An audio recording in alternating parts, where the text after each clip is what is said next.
these cards, if you want to become part of the Institute mailing list, etc., then we need some basic information. If you don't want to, that's okay. On the back side, though, what I'd like you to do is just make 4 quadrants very quickly. And this is a tool that we created years ago in my high school, simply to get feedback from students, staff, and now it's become sort of an institutionalized kind of thing.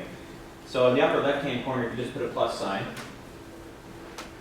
So anything this morning that really resonated with you really liked, etc., we like to know, what is that? Either something Kevin said or something I show, that kind of thing. What's going well?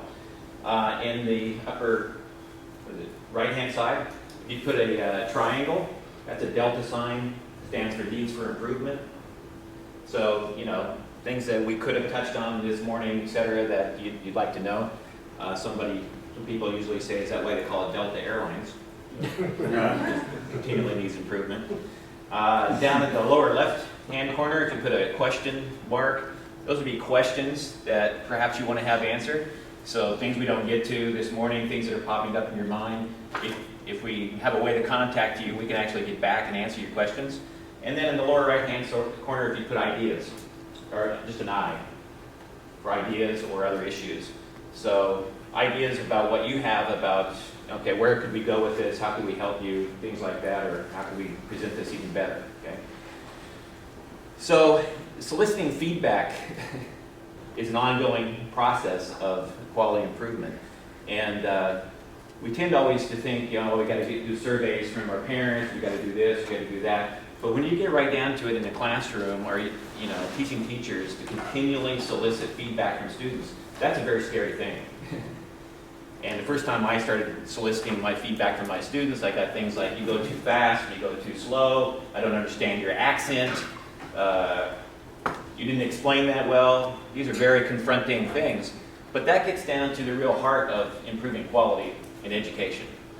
So I thought I'd just go back and tell you a story very quickly and kind of get you up to date about my involvement with Deming and how that all happened. I was a mild-mannered music teacher teaching in Montana in 1980. And one day in the teacher's lounge, a teacher came in and she said, "Who'd like to go to Alaska?" And we all raised our hands. Oh, that's a great joke. And she said, "Well, my father just got hired as assistant superintendent, and he's going to be here this week, and he wants to interview anybody who wants to go to Alaska." So 8 of us went and had dinner with him. We had 10-minute interviews in his hotel room and hired all 8 of us, just like that. And my wife and I went. I was a music teacher. She was a special ed teacher, and those are really in demand. And so we immediately hired, and he said, "You're hired." And we said, "Wait a minute. Don't we have to do any paperwork or, interview or anything?" He said, "No, I'm the superintendent, you're hired, I said, "We don't even know where this district is." And he looks at us and he says, "How much money are you making?" And we told him, he said, "We'll triple that." I said, "Okay, we're in." So we were off on a big adventure. So they say there's 3 reasons that people go to Alaska. There's the money monger, there's the adventurer, and then there's the incompetence. So we're still sort of working out which that was. So it was a great experience. If money could solve the ills of education, Alaska would have done it years ago. When I got there, the money from Prudhoe Bay was just rolling into the system. They came to educators and said, "How do I improve it?" We said, "Pay us more," right? So they doubled everybody's salary. How'd you like that? Anybody opposed to that? See? Did that, nothing changed. Graduation grades didn't improve, nothing changed. The legislature came back and said, "Well, that didn't work, so what do we need now?" And we said, "Oh, it's these buildings." Morale was good though. Yeah, morale was good. Yeah, people are much happier, they had newer clothes, new cars, things like that. So started building buildings at a rate that was just monumental statewide, billions of dollars pumped into new school buildings. Today in the state of Alaska, there are 114 school buildings built at an average cost of $14 million each that only have 10 or fewer students in them. So if new buildings could do it, Alaska would have done that. Nothing changed. Virtually everything that still is going on today that we think are the ills of education, we tried. I always laugh when I go to places, they say, "Oh, we have one-to-one technology." Alaska had that in 1985. Every kid in this whole state had computers. We had any technology. If money could buy it, we had it. Didn't make a difference. So by 1984, I was kind of disillusioned with the whole thing. So I really need to get some more power, so I went and got my master's in school administration, because you know you have all the power, right? And during that time, the state legislature said, we need a different model. We need something significantly different. So a man by the name of Larry Rocheleau was superintendent of another district, and he was hired to come up with this new model of education. And I ended up being the first teacher hired to help hire other teachers and everything for this new model of education in 1985. Okay, January of 1985. So we got a lot of people together across the state, and we said, okay, how do we create a new flagship model? And so we all got together, and as educators, we said, well, it's not us that's the problem, it's those parents, right? You all know that that's the problem, right? And so our solution was to come up with a school without parents. And that's what we did. We designed the first public boarding school in the nation, and that any kid from the state could elect to come to our school, open enrollment, and we would have these kids 24 hours a day. We'd get them out of their homes, and I remember you were joking about yesterday about, oh, we put them in a boarding school, that solved all the problems. So we did that. 90% of all the students were boarded on campus, and the state is going to pay for this. We're going to solve all the problems. Plus, we're going to address the economic disadvantage kind of a thing. Kids that were from the minorities or economically disadvantaged would have priority to get into school. So we opened the school in the fall of 1985. Okay, 93% minority students from 17 different ethnic groups. I always thought, you know, you have 93% minority students, doesn't that make them the majority? But anyway, it never works out like that. And we're going to solve all the ills of education, right? So after the first day we opened the school, we realized our mistake. We now have these kids 24 hours a day. They didn't go home. All their problems were now our problems. We were the local parenti, and we had total control over that. And we were not equipped to deal with the social issues and the problems that those kids were bringing to the situation. It was massive. At the time, 1 out of 12 Alaska Native kids committed suicide by the age of 16. That's the population we were dealing with. So what's going to be our new solution? See, we got this flagship school. Federal government gave us $100 million to renovate an old World War II Navy base in Sitka, Alaska. Brand new building, all the technology. You know, we're going to really do it. What's our philosophy? How are we going to operate? Well, we're going to do it better than anybody's ever done it. You know, we're going to have 7 class periods per day, and we're going to ring bells. We're going to be strict. We're going to have rules. You know, we're having tardy rules and this, and that.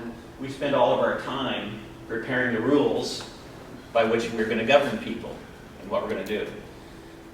I never forget about the second week we opened the school, superintendent came in and said, what are your questions? Somebody said, well, if these kids don't work hard here, what's going to happen to them? He stood up really tall. He was a big man, about 6'6", stood up really tall. He said, well, if they don't work hard here, we're going to send them home. How many of you would like that power? You can just get rid of any kid that's just not going to work hard. Some of you are running through a list of names now. Get rid of that one. You see, our philosophy was get rid of the bad ones to improve quality. Okay? And it's what we'd all known. Nobody knew any different. That's how we operated. Okay? So what happens when you apply that kind of philosophy and you can actually get rid of the bad ones? After the end of the first school year, we had sent home 42% of the population. See, when you get a new hammer, everything starts looking like a nail. And you know what? When you get rid of 42% that are not performing, you still have a bottom 10%. Shocking, isn't it? And maybe we should send a few of them home. If you persist with that philosophy, take it to its nth degree, so to speak, pretty soon you only have a school with 2 kids in it. Statistically, one of them has to be below average. Okay? And so you send that one home, now you're left with 1 kid, and statistically they're just average. So the nth degree of thinking like that really gets you nowhere. We're going to evaluate teachers. Okay? I mean, it's comical to me that all the emphasis we have today on ranking and grading teachers, evaluating, all that, we lived through that. What did it get us? A third of the staff quit. We had bleeding ulcers, we had heart attacks going on. We were inspecting people in classrooms, all in a single year. So I became very disillusioned after that. That is this really the best we can come up with? That all the money, all the best, we had top people. We picked 25 outstanding teachers from worldwide applications of over 2,000 applications. These were the best people we could find, and we destroyed a third of them in a single year. So the superintendent and I sat down and we said, this is not working. He said, go find something else. So I thought, well, I need more power. So I went to get my superintendent's certification from Arizona State University. And in my superintendent's class, there were only 3 of us. And after the first session, we could see this was going nowhere. But there was another lady there. And we were having a conversation, and she said, you know what, McDonnell Douglas Corporation makes the Apache helicopters. They've been asking us in our district to come and understand about quality improvement and this guy by the name of Deming and da-da-da, and you want to come with me? I can't get anybody else to go. I said, sure. I thought, maybe I could get a job, And I get to see Apache helicopters being made, Isn't that awesome, Well, we went and I didn't get to see any Apache helicopters. The vice president took us in his office, set us down, he said, don't get out of the system, go back and fix it. And here's a whole box of videotapes, books, materials, etc. And right then and there, he just gave us like $2,000 worth of materials. He said, here, read these things, fix the system. So that was quite a challenge. So I spent my summer reading, watching videotapes, and this person by the name of Dr. W. Edwards Deming kept popping up over and over and over. So, I called him up. Didn't really understand who he was and what was happening, and just said, I'm in education, I want to understand how this applies in education, and there was nobody in education at that time, 1985, applying Dr. Deming's concepts as far as I know. And he was very gracious, and he said, well, you need to come to a 4-day seminar. And so I did that, and then I took my superintendent, I took my principal to another one, and went to multiple ones, but started the relationship with Dr. Deming from 1986 up until he died in 1993. And he helped myself and our school learn how to operate differently. And that became the beginning of our learning journey. We started to look at everything we did in a different lens through the idea of profound knowledge. It's the system itself that's producing 99% of the problem. And so instead of blaming individuals, what we were doing, getting rid of bad teachers, bad students, we began studying the system and began to realize, wow, that the key to quality is prevention, not remediation. It's fascinating that even today in education, our entire system is set up with remediation. RTI, all kinds of programs, we do whatever we want to do to people, and then when it doesn't work, we get a new program and remediate them. But Deming said, pretty much forget all that and turn your attention to the preceding stages and prevent your problems. You won't need those remediation programs. So we began that journey. And one of the first things we learned was there's no sense trying to improve something that should be eliminated. Something's already obsolete. You can use all these quality improvement principles and tools and process and work on something that should be eliminated. In the end, you just get very efficient at doing something very bad. And then we automate it with technology. Now you can really do it fast. So that's one of the basic principles that you want to think about as you begin this journey is about, really, are there things that we should just get rid of? So I want you to take just a second at your table and just more than a second, a minute or two at your table, I want you to make a list at your table. What's obsolete in education? Currently, what's obsolete? This can be physical, process. What do you think is obsolete in education?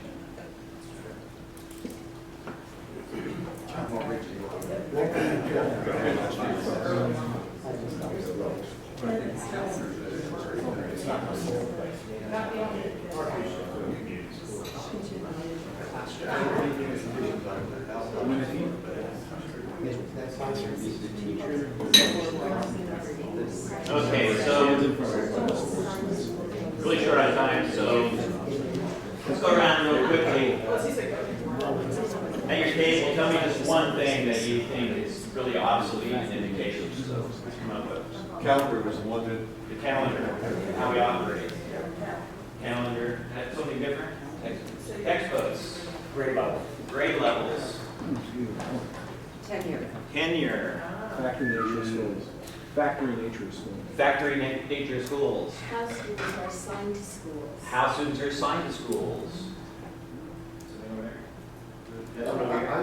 School boards. School boards. Chalkboard. Chalkboards. Certain belief systems. Certain belief systems. Duties. Great. Yeah. So as we started to look at our system, what we were doing, we started to see, gee, Deming said, you know, it takes management to break out of the system. See, you guys are really the only leaders that can break people out of the system, so to speak. But we began to look at everything we were doing and said, can we end the practice of class periods? Can we end the practice of lesson plans? See, all of these things limit the growth of people. Can we stop grading people? Deming said, stop doing that. One of my favorite sayings from Deming was, he said, you know, you can always stop doing something that's stupid. No, you can't. Yeah. Well, yeah, that's the first question. You have to figure out what is stupid. But a lot of stuff, you start asking, why? Why are we doing that? Where'd that come from? Say, you take morning recess in elementary schools. Typically 15 minutes, right? Nationwide, worldwide. Where's that come from? Anybody know? Didn't come out of any educational research. Prep time. Prep time? No. Came out Bathroom breaks. You're closer. Smoke breaks. Smoke breaks. How long does it take a typical teacher to, you know, get a smoke break? Look at what smoke breaks for corporations and see. So a lot of the things that we do, very dysfunctional, but we really don't know why, where it came from. See, change the situation, you get a much different result. So we set about doing that. One of the buzzwords today is engagement, right? We want to engage people, and you go to conferences and you learn engagement tactics, and well, the ultimate way to engage people is have put them in total control of their own process. And you're totally engaged. But what does that look like, especially like at a high school? Let's say a kid comes to a class, even today, institutionalized dysfunction. What's going on in the first 10 minutes of a high school class? Take control, institutionalized dysfunctional process. What else? Do nows. Do nows. What else? Getting people calmed down. Getting people calmed down. Boss telling them what to do. Say, sit down, shut up, and wait till I tell you what to do. If you don't, I'm going to, you know, take you out. And we're waiting for the tardy kids to come in. And then there's that ultimate dysfunctional thing. You're waiting for the principal to get off the loudspeaker. I have 5 children, and the dysfunctional high school they've attended, and it's always provided me with lots of stories. My kids always come home and say, "Dad, you never guess what happened today?" Because they get this philosophy, they've grown up with it, and understand it. But the principal gets on the loudspeaker, interrupts 2,400 students to say, "Teachers, the eagle has landed." There you go, paychecks are in. And we we got to interrupt 2,400 people to let everybody know that. You see? Institutionalized dysfunctionality. And when you start to think about, what if we didn't do all that stuff and a kid comes to class, how could you start class immediately? Well, they would have to be part of the planning process. So instead of teachers doing lesson plans and planning for them, they'd have to learn processes to plan with them. Okay.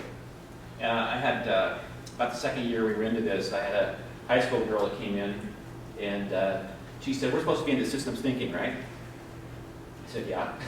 I always know that was a leading question.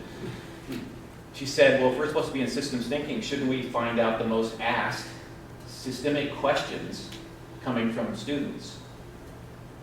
I thought this was genius. So I got together 30 volunteer students, and we formed what we called the Dead Quality Society. And we sent them out with a little check sheet in their classrooms for 30 days. He said, every time you hear a student ask a question that has to do with the system itself, write it down, put a tally mark. 30 days, we collected all that data and analyzed it. 80% of all the responses came down to 3 questions. And you know what they are. Why are we doing this? You know, what do students say when they walk in the door? It's just going to count. Well, what do they say when they walk in the door? It's on the test. What are we going to do today? Why do they say that? They don't know. Because they don't know. Why is it they don't know? We didn't know. Because the teacher hasn't told them yet. Why haven't you told them yet? Teacher doesn't know either. The teacher doesn't know. You see, you do 5 whys on that, you start to really get down to the dysfunctionality that's going on. See? And somebody else said, what do you think the other question was? Is it on the test? Is it on the test? Do we need to know this? It's a question that we always love. You see, they're trying to do a good job. They want to do well. They don't know what the game is. Do we need to know this? And I always love it when teachers say, no, you don't really need to know this. You know, I just thought I'd go over it. That stuff happens. And then finally, you know, is it on a test? Is it on the grade? See?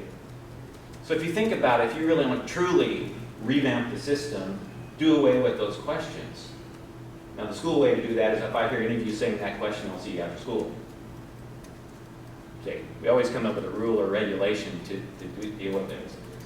On the other hand, if you think Deming like, change the system so you don't hear those questions anymore. People don't have to ask, what are we going to do today? Because they were part of the planning process. They know what they're supposed to do. So how do you start class before class starts? You do it every day I'm going to work, don't you? Okay, what am I going to do when I get there first? I got to go over this, I have to think about that. Because you're in control of that situation. So we made that shift, started teaching all teachers to start class immediately. Okay? We had a tardy problem, right? That's data. Yes? Just to give an example of the flip side, my Yes. son is in 8th grade band. 80 kids in the class. They're award winners, they do really well. He walks into that class and every kid knows exactly what they're supposed to do. They sit down, they start practicing, warming up. And in terms of grading, you know, the grading seems pretty, they turn in a practice sheet at the beginning of the year, they get used to it, and then there's no grades, or everyone gets an A basically. But it's all focused on the performances at the end of the quarter. So I was a music teacher. You know, I had as many as 180 kids in my classrooms. You think you have class size problems.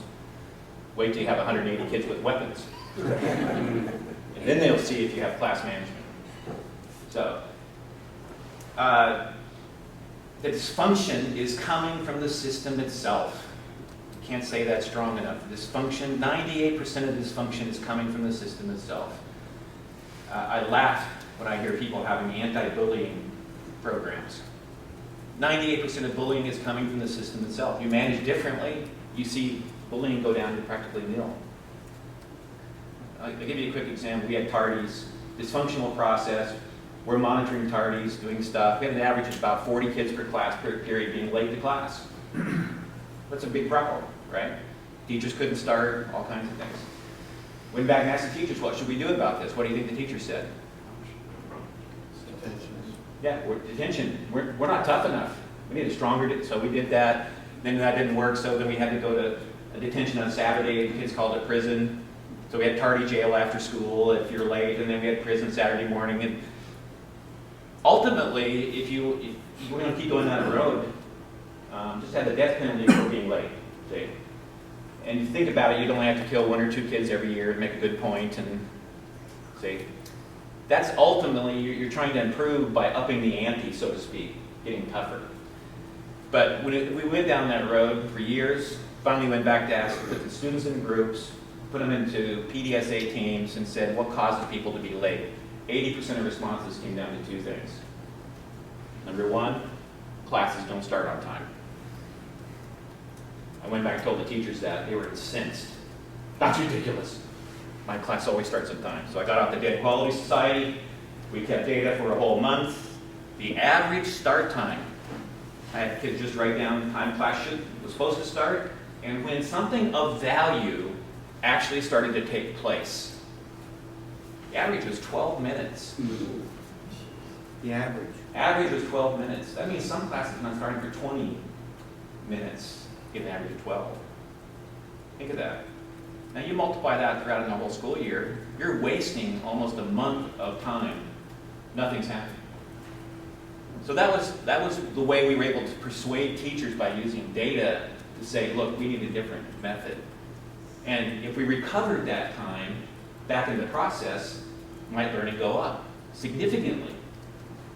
And so they got all in on things like do away with lesson plans. Yay! Isn't that great? But what are you going to do instead? We're going to prevent the problem by working with students to plan instead of planning for them. Make sense? Got rid of class periods. We instituted what we call flowing. You take a 6 or 7 day. Who's we in this case? Our staff. I'm talking about when we began these discussions of Deming's work and how it applied to our system. Okay. So if you take a normal school, right, 5, 6, 7 class periods per day, you take all the passing times in between. When do most of your discipline problems happen? Passing times. You're creating the dysfunction, okay? And if you add up all that time, it's usually 30, 35 minutes a day is wasted going from one class to the next in that process. And you take that over a whole school year, there's another whole month of time, or at least a couple of weeks, that could be recovered if you have the gumption to change the system and get a different result. So after about 7 years of working like this consistently, continually looking at, is it obsolete? Let's stop doing it. Let's design a new way to operate to get something totally different happening. We got down to the root level, which is, what is the product of education? And we started off with saying with students, and then we finally learned after several years, no, it's the learning itself. That is the product, because students are going to go on and apply their learning after school. And Deming got us to think about not just graduation rates, but what's happening beyond. And I was really glad to hear some of you talking about that, running past the finish line on that next stage. We wanted to find out, is this working with the kids that we're working with? So are they going on to college? And if you are going on to college, not just getting through 1 year, are you finishing 4-year degrees?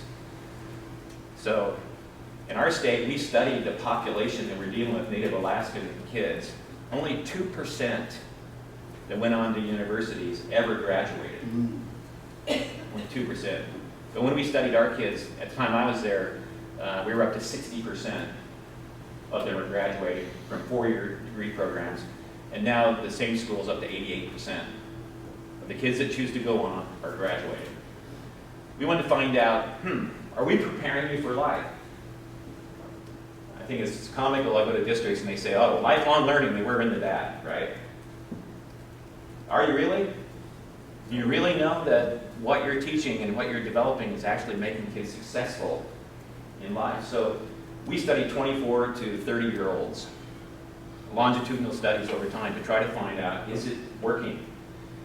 In our state, the unemployment rate in that range is 26%. Those kids are unemployed. But of all the students that we studied over a 10-year period, only 5% were ever unemployed that say majoring from kids that come from our school. So we knew it was working. And today, those kids are out in corporations, they're out running things, doing stuff, 20 years later, doing amazing stuff. I resisted getting on Facebook up until a couple of years ago, and then I finally said, okay, I'm going to do that. And immediately, I got hundreds of those kids contacting me and saying, the lessons I learned have been applicable to raising my own children, have been applicable to my career, my way of thinking of what I do, and this all comes from Deming's work. So by 1990, we're getting pretty much a lot of international recognition, and so Claire Crawford Mason contacted me, and she was the one that made the film called If Japan Can, Why Can't We in 1980, that really launched the quality movement in the United States. It was on an NBC white paper film. So 10 years later, in 1990, she was making a follow-up film called Quality or Else, in which she was going around the world to see, gee, what is the effects of Deming's work over a 10-year period? And so she was looking at hospitals, she was looking at military, all kinds of examples, but there weren't many in education, except for us at that point, that had longitudinal data of about 7 years of working in this fashion. And so she brought a film crew of 15 people to Alaska and spent a week with us filming what was going on. And we became the last 10 minutes of that Quality or Else film. So. Sitka, Alaska is home to the only public boarding school in the United States, Mount Edgecombe High. Students there study Pacific Rim cultures. In translation, that means essentially, how do you do business in Japan? Not geographically, but in the global market, Sitka is a good deal closer to Tokyo than to New York. With the development of advanced communication and transportation facilities, economic interests have replaced geographic ones. Schoolroom practice now could become economic advantage in the future. I am from Titlik, Alaska, and I am here today to sell you a product called Bridal Falls Sparkling Water. 立ち町の来ていました。子供が飲むんですか? Can children drink this drink? Yes, it's just carbonated water with flavoring. Aurora was very effective, I thought, in emphasizing the health aspect of the drink. I mean, by the time she was finished, I was ready to buy it. Japanese customers are buying this Alaska salmon from the high school's entrepreneur class. It is prepared, preserved, and packed to meet their requirements. Just in case the students forget, there's a prominent sign to remind them. This is obviously unusual for a high school, but what is most unusual is that Mount Edgecombe, all of it, is following Dr. Deming's continual improvement quality system. After 7 years, I was burnt out in this profession, and that's right on the average. I knew that there were specific things that needed to be done within the system to change it, to improve quality, but I couldn't make it happen. What we've done in the past is throw money at problems rather than look at the management system of education. Our whole system is preventing quality from happening. The way we evaluate students, the way teachers and administrators work together, the whole thing is set up to prevent top quality from happening. Everybody wants to do a good job. Students want to do a good job, teachers want to do a good job. Nobody comes into the system wanting to do poor work or poor quality. Mount Edgecombe High School is not a special school. It serves students from all over Alaska. Ordinary students are taught by ordinary teachers. No one here was hand-picked. They are from small towns and they have all the promises and problems of every other group of American teenagers. Right, I think that's the best one we ever had. The difference is Langford. At an industrial meeting in Arizona, he heard about quality programs and knew that was the way to go. He studied everything he could find, contacted the quality experts he could, and was enthusiastic to make continuous improvement happen at Mount Edgecombe. He was the only one. I came back and explained it to a lot of people, and they said, that's very interesting, now let's go back to work. And nobody really wanted to get involved, so what I did is started on the root level, and I started with a group of students, and I trained students. And within a year, everybody, including management in the organization, suddenly saw a drastic change in those students in the way they talked and worked and their abilities and their ability to want to learn. And that's what made the change. My whole role as a teacher has changed. I used to before do the research and then I'd present the material to the kids. That was no good. They didn't learn anything. I learned all kinds of good information. When they hand in their work, I don't serve as the judge and jury anymore. What I'm looking for is quality. And my job is to come back to them and point out where there's poor quality or where changes need to be made and where they can make improvement. Yeah, continuous improvement's given me a way to surpass my goals by measuring my chart, measuring what I've done in the past and now what I need to do to improve myself, to make myself go further in the future. I got it done last night. In Kathleen McCrossan's English class, students are studying Homer's Odyssey. Rather than read the epic poem, then take a true-false test, they meet in groups to raise and discuss questions, and they compare modern issues in America to the ones in ancient Greece. And they have a lot of energy and enthusiasm for what they're doing, and that's what makes learning work.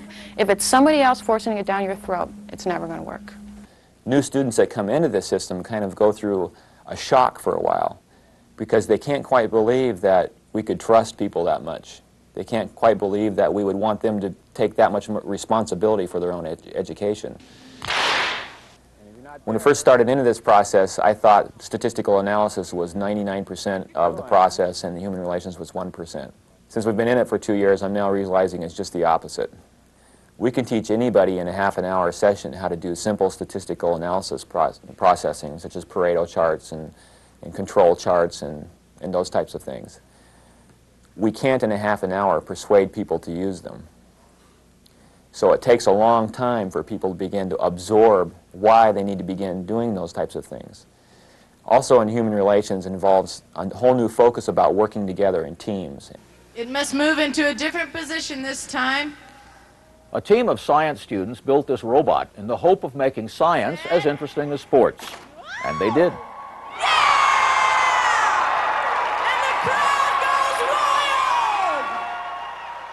I think all the schools in the nation should implement this because if not, we're going to be in serious trouble because we're just 160 students up here. There's millions of people down there that are all going to have to get in gear if we're going to make it.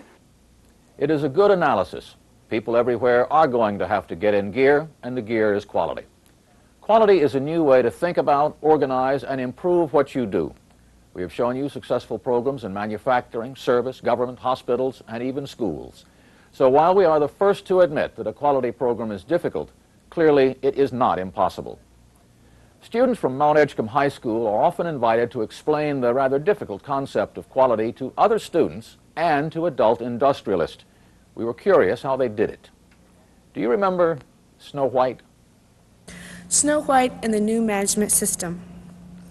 Once upon a time, there was a family in a faraway kingdom. The king, Dr. Deming, was a very business-oriented man. He managed his whole kingdom. Dr. Deming was then called upon by the United States to implement his new management system in Japan. Snow White was then left with her wicked stepmother Waste. Waste knew that if Snow White implemented quality, she would take over and Waste would be eliminated. The Wicked Witch of Waste sent Snow White into the Forest of Opportunity, where she met 4 woodland animals named Will, Belief, Wherewithal, and Doing. In order to cause a change in any organization, the animal Will explained that people must first want to change. Then Belief chimed in explaining that just wanting to change was not enough. People have to believe that changes can be made. Wherewithal explained that once Will and Belief have worked their magic, it takes statistical analysis and human relations to make the change stick. Then Doing said, once the first 3 have been completed, things just simply need to be done. Snow White, of course, finds the 7 dwarfs at the 7 Dwarfs Mining Company and begins to improve their lives with a quality program. Meanwhile, in the ugly castle of Waste, the magic mirror said, Snow White is alive and living in a cottage near a clearing. She is teaching 7 dwarfs how to implement quality in their lives. The angry witch grabbed her magic book. She then turned herself into an old lady and contemplated her revenge. The old woman offered Snow White a shiny red apple.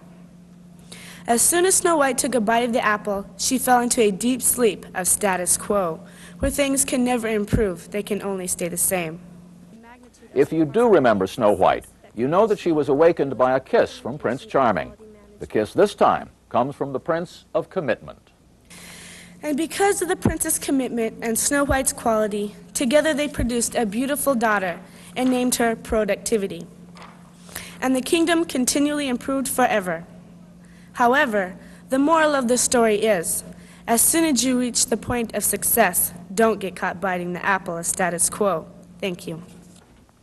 There are any number of keys to a quality program, and which one is on whom you ask. Senior management must be involved, that's a key. Training and education are key. Statistical analysis is a key. There is another key that seems difficult for people to accept, even though those who know American film classics should accept it easily. It's called cooperation across the board. Then I'm sure to get a brain, a heart, a home, the nail. Oh, we're off to see the wizard, the wonderful Wizard of Oz. Without their close cooperation, no one of them could have reached the Emerald City and the Wizard of Oz alone. Eventually, each got what he or she wanted, because each helped the others, and that concern for each other was the wonderful wizard. The wonderful Wizard of Oz. There is no exact recipe for a quality program. It would be easier if there were. What you can do depends on where you are. If you own a company, you can do quite a bit. If you work in one, you can do less, but you can do something. If you're a parent, you can help with public education. Of course, if you're the school superintendent, you can help even more. The only mistake is in believing that it is out of your hands, that you can do nothing, that one person will not make a difference. David Langford, a public school teacher, is one person. He made a difference. I'm Lloyd Dobbins. For all the individuals who worked on these programs and made a difference, good night. So it wasn't just an individual. If it was that simple, we would just concentrate on developing individuals. It's a system and a different way to look at what we're doing and how to do things. Another obsolete thing is class size. People are arguing over the wrong things, spending huge amounts of money. We actually found that there's times when you want 60 to 80 students in a class. There's other times when you only want 6. See? And so are you setting up a system to do that? We began creating learning experiences, or what we now call learning adventures. And so instead of going to classrooms, you'd go to a learning adventure. And that was a highly integrated, project-based learning experience. And basically your day would look like you're just going from learning experience to learning experience. Some of those might be highly integrated, where like you saw the robotics project. We were doing STEM stuff in the middle 1980s to a very high degree. Where you're actually going and working on it, you might be working on that 4 or 5 hours a day. So one of the things we learned from Dr. Deming is to stop doing this extrinsic motivation stuff and manipulating people in the system and start creating intrinsic motivation environments for both staff and students. You know, are you really doing that? Do people really want to come? And we started measuring things like that. To what degree do you want to be here today? At first, the results were horrible. Highest kid was like 35%, didn't want to be there. But by the time I left, we were getting rates of 80, 90% people saying, yeah, I want to be here. It's really working. By 1992, there were over 2,000 people a year coming to visit us, and I was spending all my time training people, so I just started training people full time. One of the first people to contact me was assistant superintendent down in Leander, Texas, just north of Austin. And she saw that film, and she said, we want to do that with our school district. At that time, we only had about 3,000 students. And so I started intensively working with them. We sent about 40 of their staff and school board members to one of our 4-day seminars. And actually the first one I ever did. And now over 40,000 people have gone through our 4-day seminars and training. But we started working with them. The amazing thing about Leander School District, I'm prejudiced, but I think it's the #1 school district in the country. I know we're not supposed to rate and rank people, but I put them at the top of the list. I compare their data against anybody across the country. Doesn't matter, teacher retention rates, graduation rates, success after high school. They keep that data. one of the most amazing things, one of the very few places where you can go and they have 20 years of data. And they look at the longitudinal results of what's happening with 20 years of data.